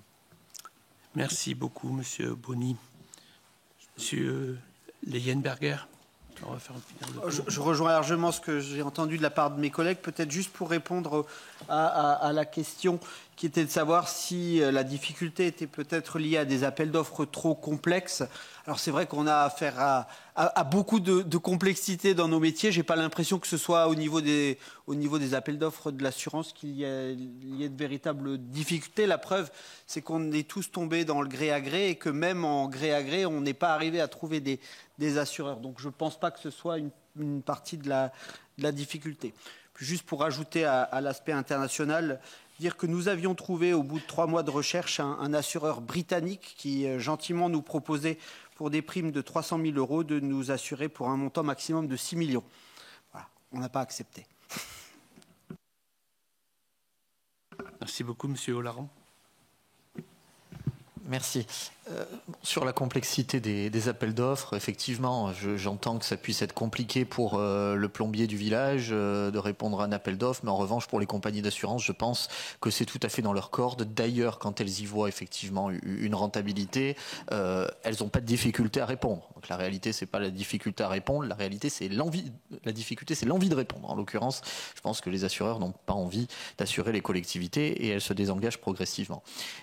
Sur la question, Monsieur le Président, de l'assurance à l'étranger, moi j'aurais bien aimé effectivement avoir un assureur japonais, américain, ça aurait eu un côté exotique, c'était plutôt sympathique, pour peu que les conditions soient acceptables. En l'occurrence, on est passé par des courtiers puisque c'est comme ça que ça se passe, on ne peut pas les contacter directement, c'est très compliqué, et en l'occurrence personne ne nous a trouvé d'offres auprès d'un assureur étranger. Alors peut-être qu'on n'a pas pris les meilleurs courtiers, je ne sais pas, mais toujours est-il que pour nous, le problème, il est un peu similaire avec les assureurs étrangers qu'avec les assureurs français.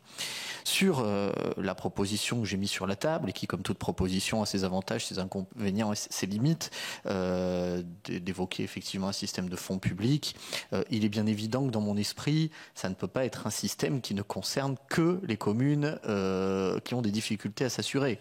Parce qu'évidemment, dans ce cas-là, ce sera exactement ce qu'a dit mon collègue, on privatise les profits, on nationalise les pertes, et en réalité c'est une super victoire des assureurs, et c'est encore une fois le public qui absorbe les déficits. Moi, ma proposition, c'est effectivement qu'on ait un système mutualiste qui regroupe, qui assure toutes les collectivités locales, pour qu'effectivement il y ait un système de solidarité nationale qui soit à l'œuvre et qui fasse que les communes qui n'ont pas de sinistre contribuent, plutôt que de contribuer aux bénéfices d'assurance privée, contribuent à financer la reconstruction des communes qui, elles, pour le coup, ont eu des catastrophes et ont besoin de cette solidarité. De toute façon, le fait que le public finira par payer si les assureurs privés ne jouent pas le jeu, c'est pour moi une évidence. Parce que en réalité, les communes qui ne sont pas indemnisées parce qu'elles ne sont pas assurées ou parce qu'elles sont assurées vraiment sur une toute petite partie une fois déduit la franchise, ces collectivités-là, à part quelques-unes qui ne vont pas pouvoir reconstruire, comment elles vont faire? Elles vont aller chercher des subventions. Elles vont aller chercher des subventions publiques, il va y avoir des dispositifs d'État exceptionnels qui vont permettre de venir financer. Donc à la fin, c'est toujours la solidarité nationale qui va payer. Et d'une façon ou d'une autre, c'est les administrés ou les autres collectivités.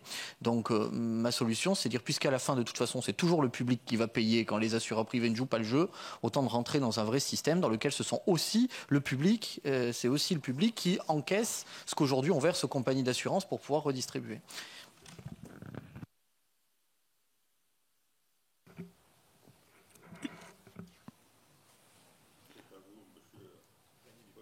Je voulais juste intervenir en vous écoutant, mesdames, messieurs. On parle des assurances. Pourquoi pas mettre un système un peu comme notre chère Banque de France par rapport aux personnes qui sont interdites bancaires? C'est-à-dire, pourquoi pas mettre une échelle de risque et de sinistralité sur les assurances, obliger les collectivités à assurer les bâtiments publics, Je dis bien des bâtiments publics parce qu'après on peut avoir des logements ou autres. Et en même temps pouvoir soutenir et avoir une obligation, obliger les assureurs à prendre les collectivités comme clients, un peu comme on voit dans le système financier.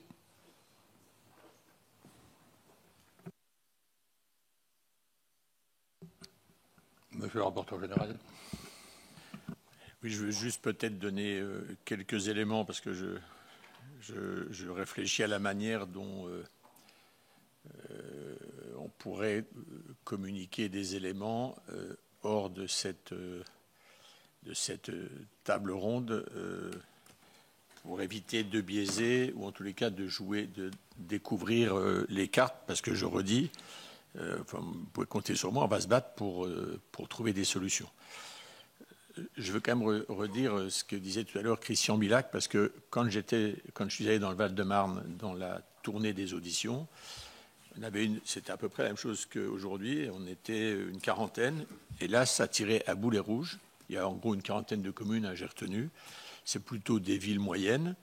Et à un moment donné, alors je ne sais plus, je crois que c'était une directrice générale des services qui dit, mais de toute façon, les compagnies se gavent sur le dos des assurés. D'ailleurs, il n'y a qu'à voir les dividendes. Et quelqu'un leur a juste dit, mais la SMAC, c'est la Société mutuelle d'assurance des collectivités locales. C'est donc, il n'y a pas de dividendes, c'est de la mutualisation. Et puis si je vais au bout de ce que j'ai envie de dire, il y a même un petit problème de conflit d'intérêts, puisque ce sont les élus qui, souvent par cooptation, siègent pour être les décideurs, je dirais, et mener, conduire, être attentifs à la politique tarifaire, aux sinistres et aux cotisations. Voilà, donc je pense qu'il faut être attentif. Et je pense, moi, je vous dis ce que je crois quand même, je pense que... alors il y a un deuxième élément, pardon. Quand on a fait les auditions, les réassureurs, en fait, contrairement à ce qu'on imaginait, ils n'étaient pas inquiets. C'est-à-dire qu'ils partent du principe qu'il y a une dégradation, parce que j'ai repris 2017-2022, vous avez dû voir sur les histogrammes, il y a près de 20% de baisse des primes. Et dans la même période, je crois que les sinistres augmentent de 23%. Donc en fait, quand vous avez une concurrence effrénée et de mon point de vue déraisonnable, ça fait un crash. Il faut donc que le marché retrouve sa place, mais il faut que le marché la retrouve pour garder la mutualisation. Parce que si on regarde bien ce qui est aussi dans le débat, et ça bouge beaucoup, notamment sur les événements climatiques, le retrait et le gonflement des argiles, vous voyez sortir des cartes aujourd'hui où les assureurs vont avoir tendance à faire des zonages et à se retirer progressivement avec une augmentation des prix. Or, de mon point de vue, il faut qu'on continue d'avoir des risques réellement mutualisés. Et donc, pour qu'ils soient réellement mutualisés, il faut que, je dirais, il y ait un équilibre, enfin, en tous les cas, que le déséquilibre prime sinistre, ça peut être 1 an, 2 ans, mais ce n'est pas l'assurance vie des particuliers qui viendra payer la sinistralité des collectivités. Mais c'est aussi pour ça, par exemple, qu'au Sénat, on s'est battu pour que cette année, on ait beaucoup plus de moyens dans le fonds Barnier.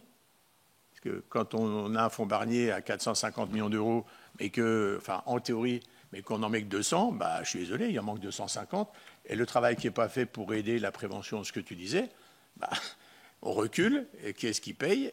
Enfin, qui est plus exposé, c'est effectivement, ça reste les collectivités, avec toutes les obligations, malgré les préconisations, malgré les plans de sauvegarde, enfin, etc., malgré les PPRI, malgré les politiques GEMAPI, où quand même l'État y allait allègrement en transférant des responsabilités et des compétences là où il ne mettait pas d'argent. Enfin, voilà, je ne suis pas là pour faire le procès de l'État. Mais il faut simplement qu'on se dise que c'est le principe de l'assurance, c'est bien la mutualisation, parce que sinon, le risque, c'est d'avoir ce qu'on appelle de l'antisélection. Et certains d'entre eux, on entend des parlementaires considérer qu'à un moment, les territoires ruraux peu exposés n'ont pas à payer pour des territoires ruraux exposés. Il faut faire attention. Voilà. L'assurance, c'est la mutualisation du risque. Et c'est justement, me semble-t-il, par ce dispositif qu'on peut trouver des solutions. Je ferai juste une remarque sur le patrimoine, enfin les bâtiments.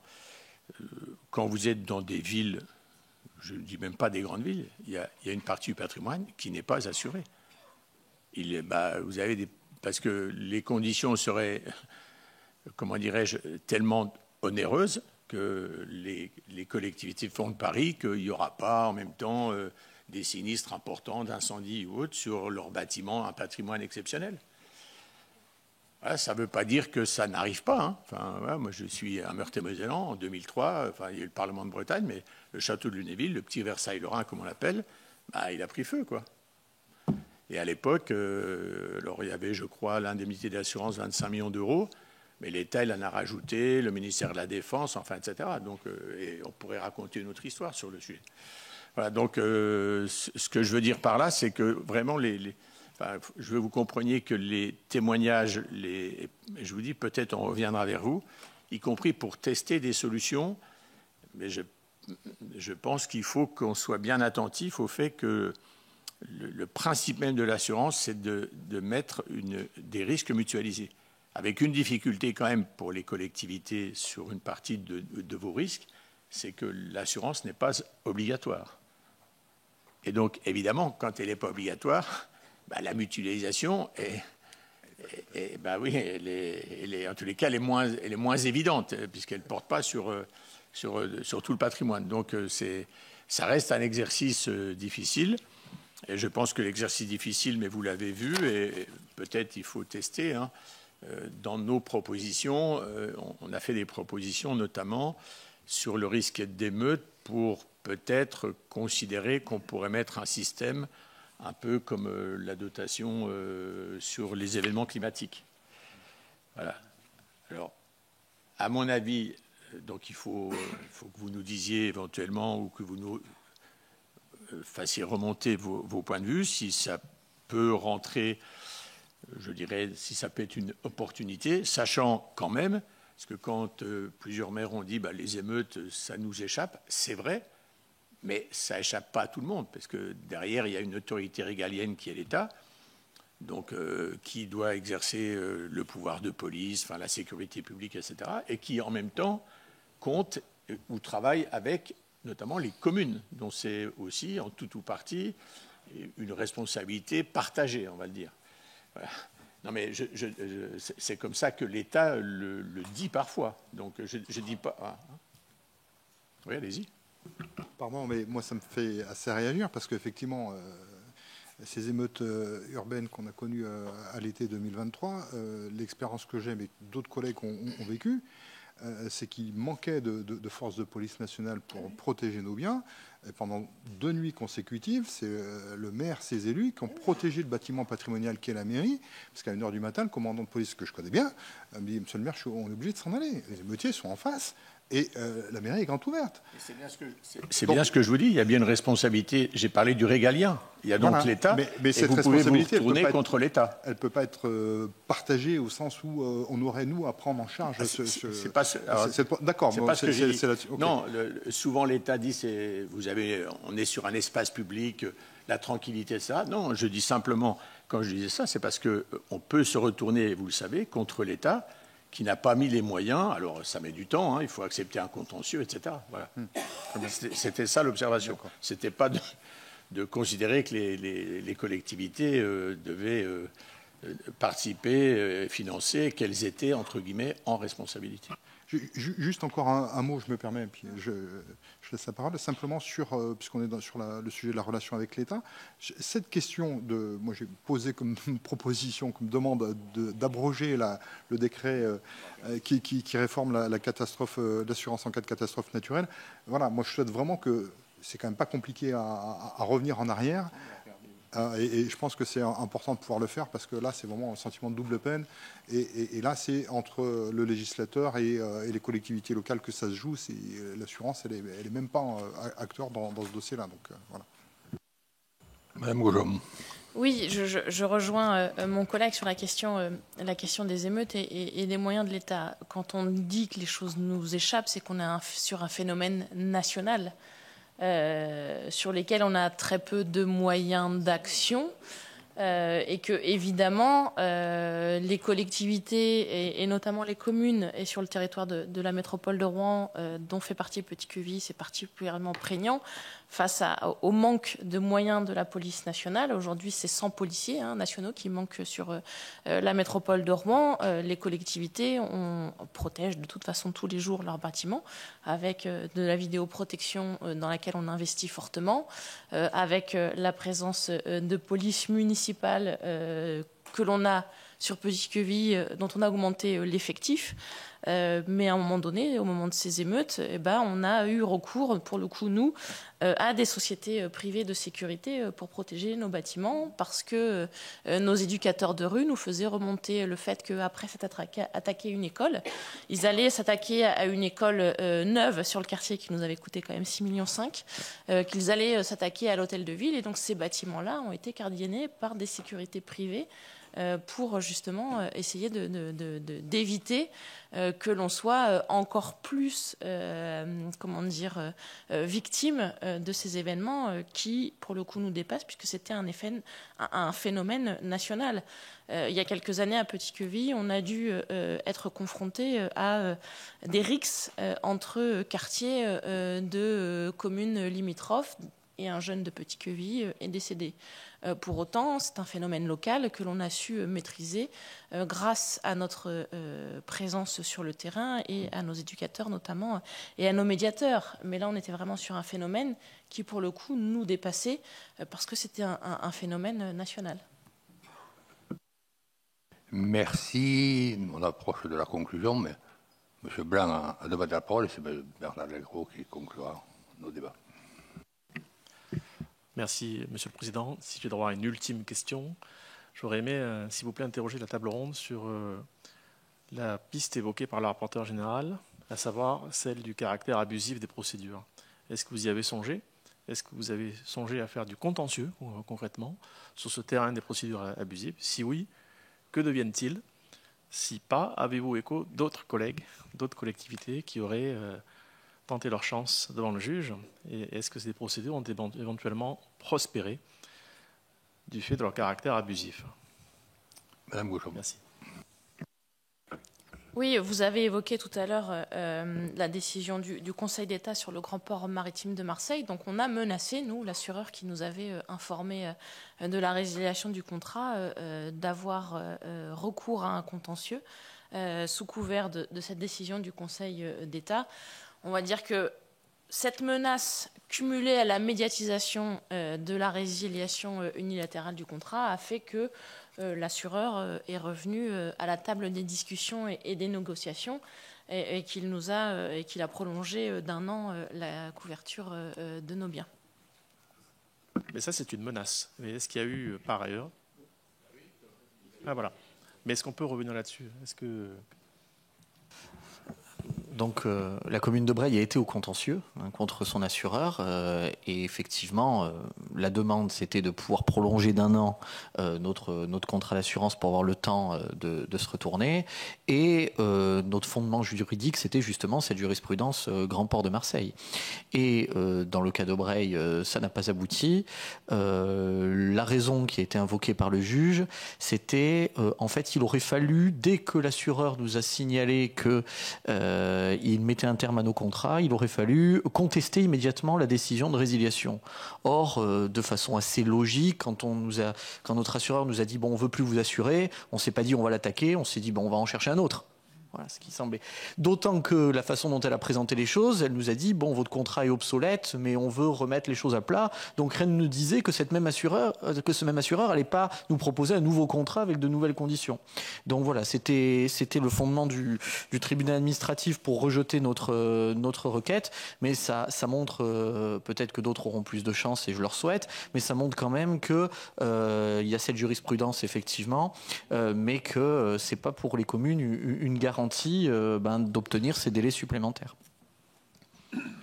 Monsieur Delcros, pour conclure.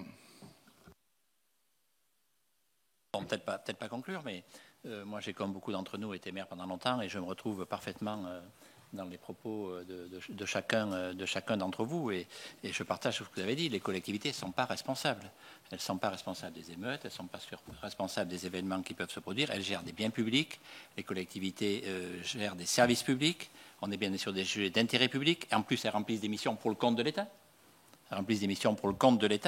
Et donc, on ne peut pas imaginer de laisser la situation se dégrader encore et que des collectivités se trouvent sans possibilité de pouvoir assurer leurs biens dans des conditions qui sont acceptables. Alors, vous avez émis un certain nombre de propositions. Il faut évidemment les explorer, mais moi, je pense qu'il faut en écarter aucune. C'est que où on trouve des moyens pour que les assureurs privés assurent les collectivités dans des conditions acceptables, je ne sais pas si c'est possible ou pas, avec le droit, etc., ça se regarde. Si on ne trouve pas, eh bien, il y a une alternative qui est une solution, alors qu'on va appeler public à voir comment. Est-ce que c'est pour la totalité? Est-ce que c'est pour certains risques? Est-ce que c'est pour certaines collectivités? Je n'en sais rien. En tous les cas, il faut explorer toutes les pistes, et je pense que celle que vous avez évoquée mérite d'être explorée. D'ailleurs, on peut se poser la question, j'y pensais avec les assureurs étrangers, japonais, américains, comment expliquer, ou peut-être vous avez des réponses, que ce soit viable économiquement pour des compagnies ou des assureurs étrangers et pas pour français, ou est-ce que c'est pas viable tout court, ou est-ce que c'est pas pérenne, je n'en sais rien. En tous les cas, la question mérite de se poser. Quoi qu'il en soit, je pense qu'il faut qu'ensemble on essaie de trouver des solutions, quelles qu'elles soient. On ne peut pas continuer, à laisser se dégrader les choses ainsi et avoir des collectivités qui se trouvent dans une situation complètement démunie. Eh bien, écoutez, je vous remercie d'avoir participé à cette table ronde. On va mettre tout ça en réflexion, parce que c'est quand même un problème important. Je vais mettre une pièce dans la machine quand même pour demain. Et si on faisait de l'assurance au niveau régional? Il y a des régions qui vont trinquer, je te le dis.